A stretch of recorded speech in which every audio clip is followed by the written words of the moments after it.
Crockett had a multifaceted career, including 3 terms as a congressman.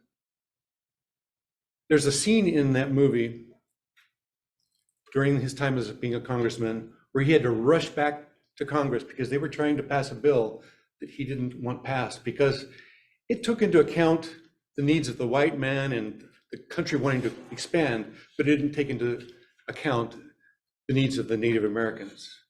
He got back just in time to give an impassioned speech, and the introduction to his speech set the tone for what he was going to talk about.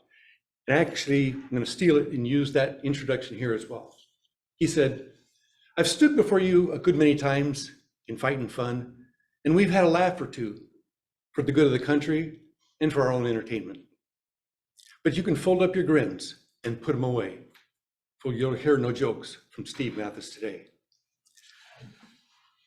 As has been mentioned, I have never had much compassion for criminals, but I've been wondering recently, is it possible the United States having the highest incarceration rate of any country is due to other people having that same kind of perspective? From 1925 to the 1970s, the amount of people being incarcerated increased by 2.5 times. That's over a period of about 50 years. Over the next 30 years, it increased by 6 times, to a total of 1.5 million people being incarcerated. I think most of us hearing those numbers would think there needs to be some kind of prison reform. In President Obama's second term, he attempted to attack this issue. He divided criminals up into 2 camps: the nonviolent and the violent criminals. He said the real reason our prison system is so overcrowded is due to the fact that many nonviolent offenders are being punished too severely. He said, if you are a low-level drug dealer or you violated your parole, you owe some debt to society, but you don't owe 20 years. And for sure, you don't owe a life sentence. Obama focused on reducing the mandatory sentences for nonviolent offenders. So I've got a question for you. Just curious, how many of you think that that idea is worthwhile? Just by the raising of your hands. Just curious. Okay. I'm going to challenge your thinking and go even a little further. Should there be such a strict line between violent and nonviolent offenders? I know my normal answer would be, yes, there needs to be. But when we go to courtroom, if we see the Lady of Justice, she's got a blindfold on, indicating there'll be no partiality in the courtroom. But if we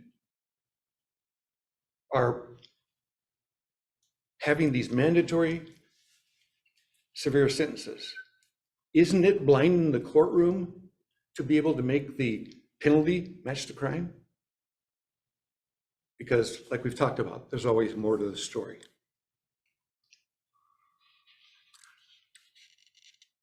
I'd like this morning to introduce you to someone else, Dante Highsmith. When we first meet him, he's with his lawyer because he's been arrested for violent assault. Details of that encounter. He had a knife in his pocket, and he went running at a person just standing at a bus stop and said, give it up, or I'll cut you." Man throws the money on the ground, takes off running. Dante picks up the money and takes off in the other direction. But he doesn't get very far because someone was watching. Called a security guard, chased him down, caught him, called the police. And when the police arrived, they found he had a knife on him And he had the $12, exactly the amount the victim said he had thrown down on the ground.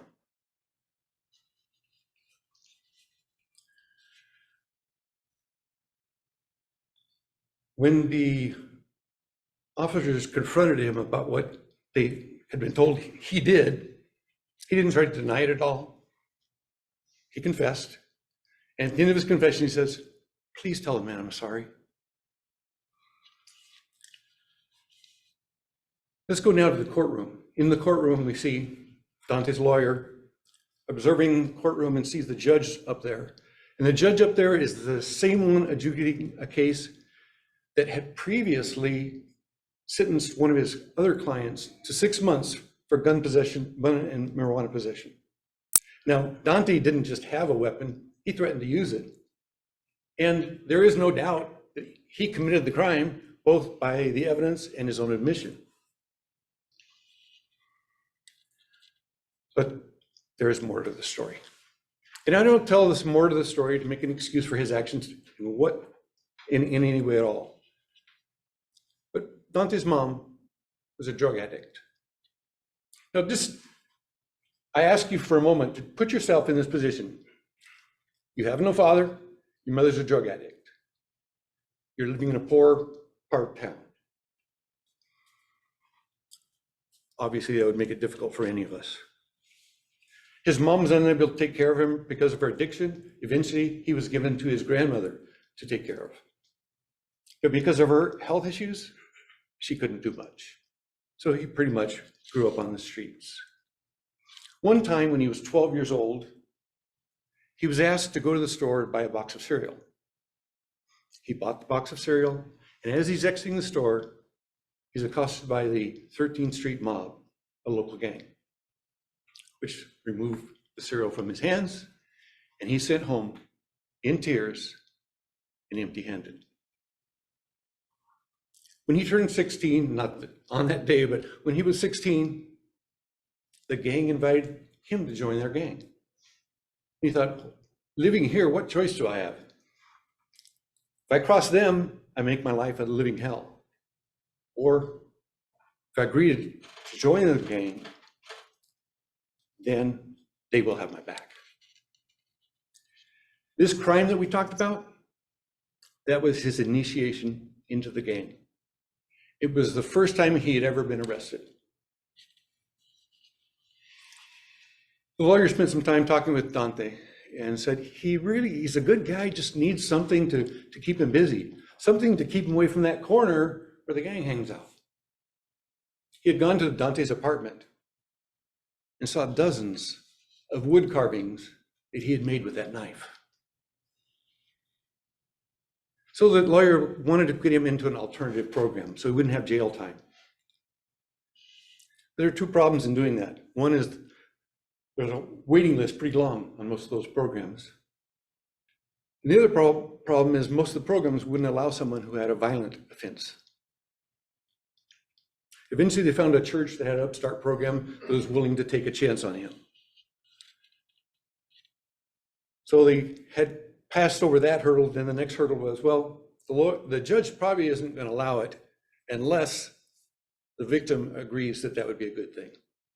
So he took the unusual step to go to the victim's house, Mr. Thomas. Surprisingly enough, Mr. Thomas opened the door, invited him in, and heard him out. And at the end, he started talking about this alternative program. He says, Dante is really a good kid. He just needs some help. He didn't have it growing up.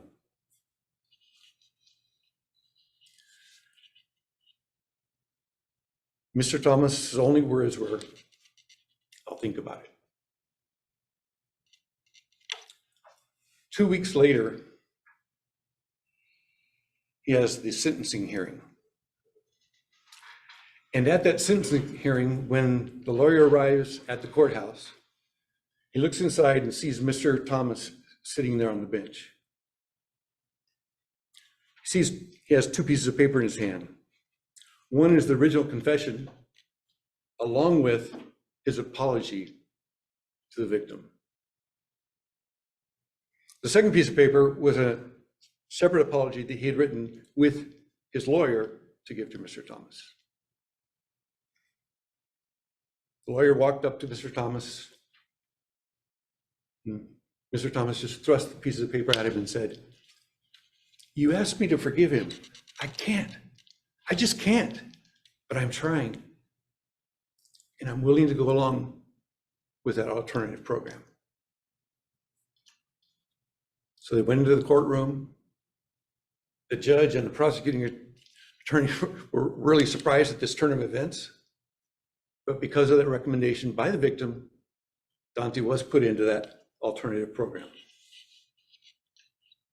So why have I introduced you last time to Sandra and this time to Dante? If you, like me, focus on the rule of law and they get what they deserve, and I want to challenge you to rethink this. The mandatory sentences thing and severity and things like that. If Dante had been put into jail instead of that alternative program because of a mandatory sentence, do you think that he or society would be better off at the end of that sentence?